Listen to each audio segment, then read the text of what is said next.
Good morning, dear students. In this session, let us study the poem Punishment in Kindergarten, written by Kamala Das. This poem is a art rendering autobiographical poem.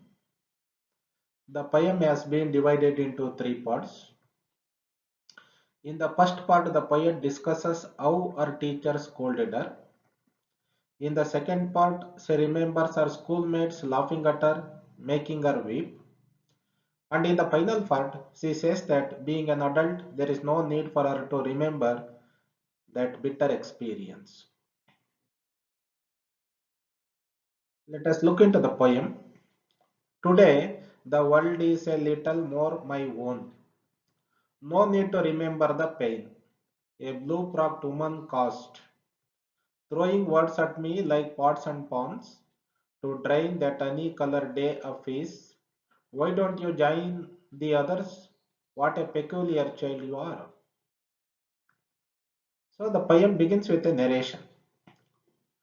The narrator, who is a grown up lady now, says or reveals or narrates her own bitter experience which she experienced as a child at school. Today, the world is little more my own. She compares her present day with her past when she was a child at a school. Today, the world is little more my own. She has more liberty, more of her own space and time to enjoy, experience, recollect. No need to remember the pain a blue frocked woman caused. Immediately she refers to the pain she experienced, the pain caused to her by a lady, a teacher. So she says there is no need to remember the pain she experienced at the school because today she is in a better position than she was when she was at a school. She describes her school teacher. She is a blue frocked woman. She was wearing blue frock and the teacher was throwing words at the children, particularly the speaker, like pots and pans. She was very, very harsh with the students. Generally, teachers are expected to be very, very cordial, friendly with the students. But unfortunately, this particular teacher is very, very arrogant, very harsh with the students. She was throwing the words like pots and pans on the children. Children were scared of this teacher. She drained the honey-colored day of his. The day was a very, very excellent day. They were away from the school. They were enjoying the beauty of nature. They were amidst the trees and plants. But this lady, teacher, did not allow the student or the speaker to enjoy the natural scenery that she found outside the school. She drained the honey-colored day of his. The day was very, very peaceful. It was honey colored. It was also very, very sweet day. She blamed the child with these words. Why don't you join others? What a peculiar child you are. It seems the child kept away from the other students. There is a reason for that also. She wanted to enjoy the beauty of nature alone. She wanted to be in the company of the nature other than being in the company of the children. But the teacher expected her to be in the company of the children, other children. So she scolded the girl. She fails to understand the sentiment, emotions of the child. She blamed with harsh words. Why don't you join the others? What a peculiar child you are. Being away from the other children means she is a peculiar child for the teacher. Actually, she was not avoiding the company, but she felt very comfortable in the company of trees and plants, bushes. In the company of nature, she was very comfortable and she enjoyed it. But the teacher disturbed her, blamed her. for being away from the other children. So, in the stanza, we come to know that the speaker is little more matured now. She remembers the past event that was not very pleasant to her when she was in the school. The expressions like words like pots and pawns is a simile. The pots and pawns are compared to the words of the teacher, who is very, very insensitive to drain that honey-colored day of his sweet day of peace was disturbed by the teacher. The teacher causes a disturbance to the child. On the lawn, in clusters, sat my schoolmates sipping sugarcane. You see, on the other hand, on the one hand, the child or the speaker is enjoying the beauty of nature all alone, away from the students or classmates. On the other hand, all our classmates are in clusters or in groups.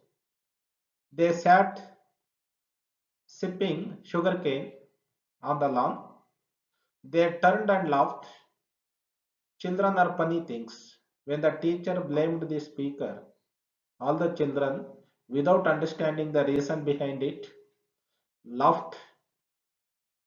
They turned at their classmate speaker and laughed at her.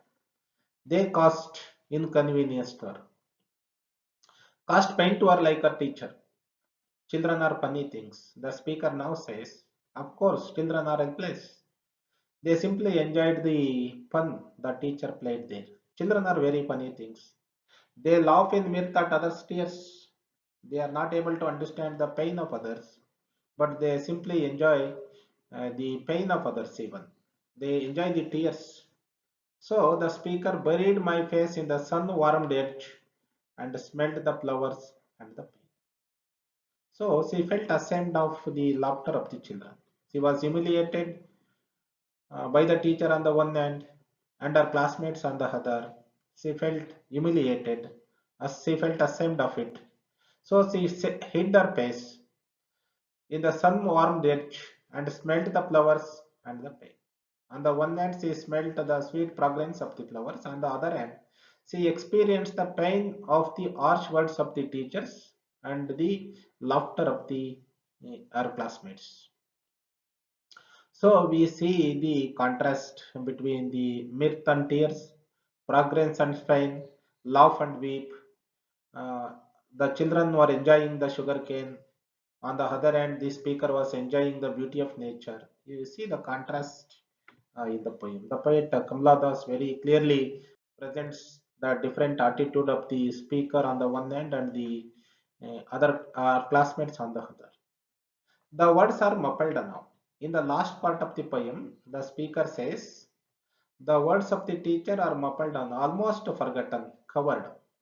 The laughing faces only a blur. Even her classmates who laughed at her are not clearly visible. They are blurred now. They are almost forgotten. She need not to bother about those days and the bitter experience that she had at that time is forgotten almost. The years have sped along. She has spent many more years after that, stopping briefly at beloved odds and moving sadly on. Sometimes now and then she has remembered that bitter experience she had. She remembers and forgets it and moves ahead. Sadly. Now my mind has found an adult face.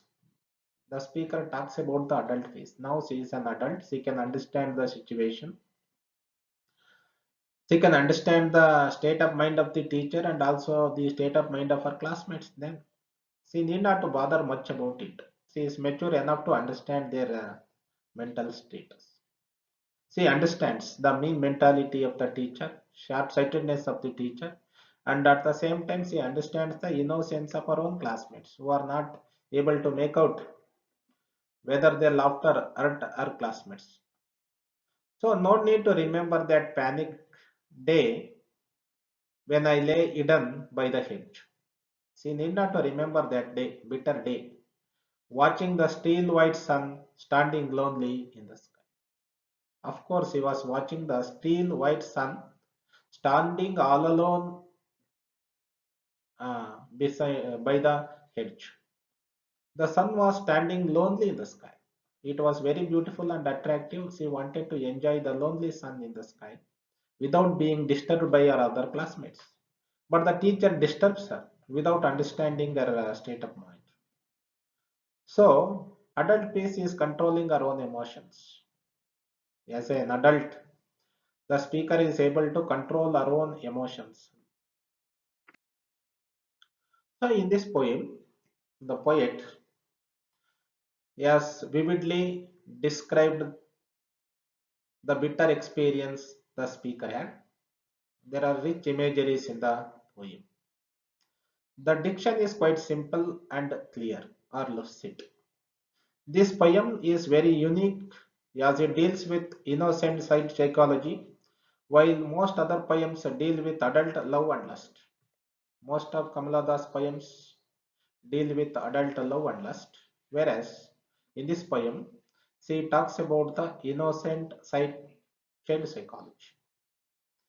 The poem conveys a useful lesson in child psychology. She expects that children should be treated with understanding and kindness. Teachers and others, especially the elders, should respect the emotions and sentiments of the children. They should not hurt the feelings with harsh words or rebukes. Children should have the freedom. They should have the freedom to enjoy nature. They should have the freedom to do whatever they like to do. If at all if they go wrong, they must be guided, brought to the main track, not to be punished with harsh words in particular. They should be allowed to be in nature and enjoy the company of nature. But unfortunately, that was not done by the teacher in this particular poem.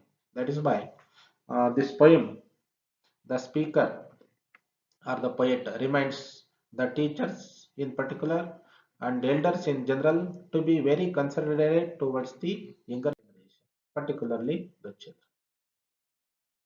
So, in order to conclude, we can say Kamala Das' poem Punishment in the Kindergarten is an interesting autobiographical poem. In this poem, Kamala Das narrates a bitter childhood experience of her own life. It shows her as a sensitive, innocent, and shy girl in her childhood. She has enjoyed the beauty of nature in loneliness. This poem is very, very simple, but has a significant psychological theme in it. Through an ordinary incident, the poet conveys a valuable lesson on child psychology in this poem.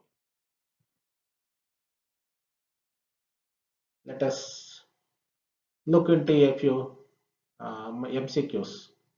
Kamala Das poem Punishment in Kindergarten narrates a bitter childhood experience in her life, pleasant childhood experience in her life, bitter experience of her as a writer, pleasant experience of her as a writer.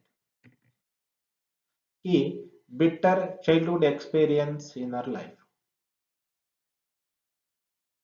The second question.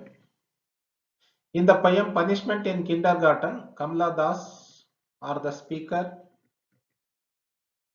sat on the lawn and talked merrily, sipped sugarcane juice, joined the company of all other children, went behind a hedge, smelled the fragrance of flowers, and watched the lonely sun. The key to this question is went behind a hedge, smelled the fragrance of the flowers, and watched the lonely sun.